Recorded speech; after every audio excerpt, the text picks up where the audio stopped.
கோவை பெரியநாயக்கன்பாளையம் அருகே மத்தம்பாளையம் பகுதியில் கொலை வழக்கில் சிறையிலிருந்து ஜாமீனில் வெளியே வந்தவரை வழிமறித்த ஒரு கும்பல் சரமாரியாக வெட்டிவிட்டு தப்பியுள்ளது. இதுகுறித்தான கூடுதல் விவரங்களை வழங்கவிருக்கிறார் செய்தியாளர் நேசராஜ். நேசராஜ், வணக்கம். என்ன நடந்தது? முழு விவரங்களையும் பதிவு செய்யலாம். வணக்கம். கோவை மாவட்டம் பெரியநாயக்கன்பாளையம் அருகே உள்ள ஆயர்பாடி கிராமத்தைச் சேர்ந்த சந்தை என்ற பால் வியாபாரி கடந்த 3 மாதங்களுக்கு முன்பு வீட்டில் உறங்கிக் கொண்டிருந்த போது வெட்டி படுகொலை செய்யப்பட்டார். இந்த வழக்கில் கமலக்கண்ணன், கீர்த்தனா, நாகராஜ் ஆகிய 3 பேர் கைது செய்யப்பட்டு சிறையில் அடைக்கப்பட்டனர். இந்த வழக்கில் இருந்த 3 பேரும் ஜாமீன் பெற்று 5 நாட்களுக்கு முன்பு வெளியே வந்த நிலையில் கமலக்கண்ணன் மேட்டுப்பாளையம் நீதிமன்றத்தில் கையெழுத்திட சென்றுவிட்டு இன்று மதியம் கோவை திரும்பிக் கொண்டிருந்தார்.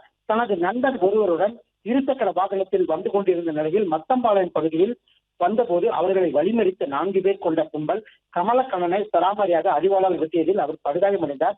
காயமடைந்த அவரை மீட்ட பொதுமக்கள் பெரியநாயக்கன்பாளையம் பகுதியில் உள்ள தனியார் மருத்துவமனையில் சிகிச்சைக்காக அனுமதித்தனர். அங்கு அவருக்கு தீவிர சிகிச்சை அளிக்கப்பட்டு வரும் நிலையில் தாக்கிவிட்டு தப்பி ஓடிய மர்ம நபர்களை பெரியநாயக்கன்பாளையம் போலீசார் தீவிரமாக தேடி வருவது குறிப்பிடத்தக்கது. பிளே ஸ்டோர் மற்றும் ஆப் ஸ்டோரில் இருந்து பாலிமர் செயலியை QR கோடு மூலம் பதிவிறக்கம் செய்யுங்கள். செய்திகளை உடனுக்குடன் பெறுங்கள்.